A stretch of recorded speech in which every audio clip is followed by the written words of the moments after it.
Fieldwork in Langstone Harbour. In today's Arc-Bite video, we'll move on from the prehistory and talk about the harbour during the Roman period. Because we managed to get out to the island today and get a lot of augering done, we'll talk about that today and new fieldworks later in the week. Rodrigo and Edwin weren't able to join us today, but Andy, one of our active patrons, has come along instead. We'll let him introduce himself and explain to you what we're going to do today. So I'm Andy Williams, I'm a patron of the Hanson White Trust, and we're going out today in my little boat Dingle, which I try to use to help the Trust whenever I can. It's not a big boat, but it's a handy little thing, and today we're visiting Long Island, which is very shallow, so it'll be ideal for getting us ashore there. So hope it's going to be decent weather. The wind's blowing a bit, the clouds are scudding, but looks all set for a good day.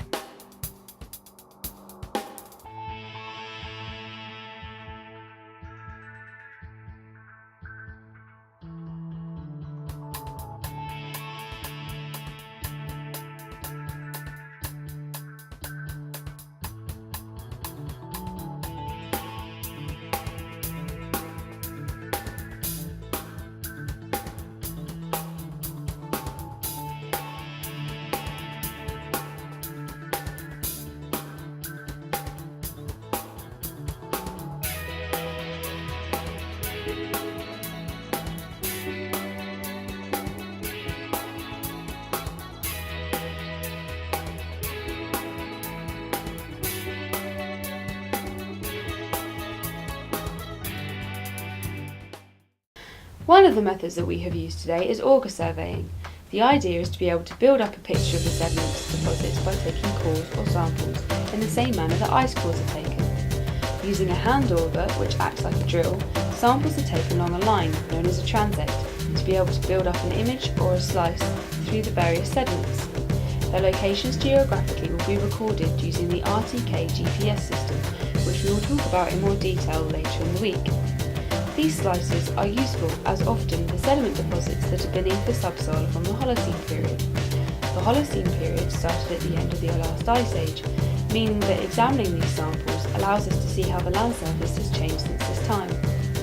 Being able to track this change is vital information for the Arch-Manche project, which the Langstone Fieldwork is feeding into. During the week, we will be using augers off the west coast of Long Island to track the buried paleo channels, which were identified during the 2003 logboat excavation. We will build and extend on previous auger survey that was conducted in 2002. It is a hope that this will help our understanding of the Holocene land surface that lies beneath our feet. Now, we'll move from these Holocene land surfaces and look at a much more recent period of history, the Romans. So, yesterday we heard about Langstone Harbour during prehistory. Now we're moving forward in time to the Romans. Langstone Harbour saw nowhere near the levels of development of nearby Portsmouth and Chichester harbours, but rather remained a quiet backwater with no major urban or commercial growth. Chichester Harbour, to the east of the study area, was the main harbour out of the three Solent harbours during the Roman period, with Fishbourne Palace at its heart. Although the Roman community at Langstone was peripheral to the larger settlements of Portsmouth and Chichester, it still serviced them in its own small way, perhaps using the important road that connected Chichester with the Roman town of Southampton across the head of the harbour. This is not to say that there was no urban or commercial activity at all during the period. Pottery from the area shows that use throughout every century of the Roman occupation, and the lack of any large amount of pottery imported from the continent is indicative of small-scale rural farming. However, there are no traces of settlement that might support this. There is, however, some evidence of salt production, with continuity in some places from locations used in the Iron Age. Salt production was important to the Romans, as salt was needed for tanning hides and preserving meat.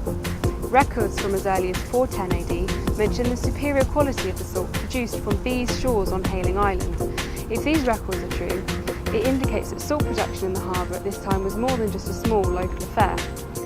On its western shore, the island has evidence of burning, brickage and spreads of brick and tile, suggesting there might have been kilns present for brickmaking.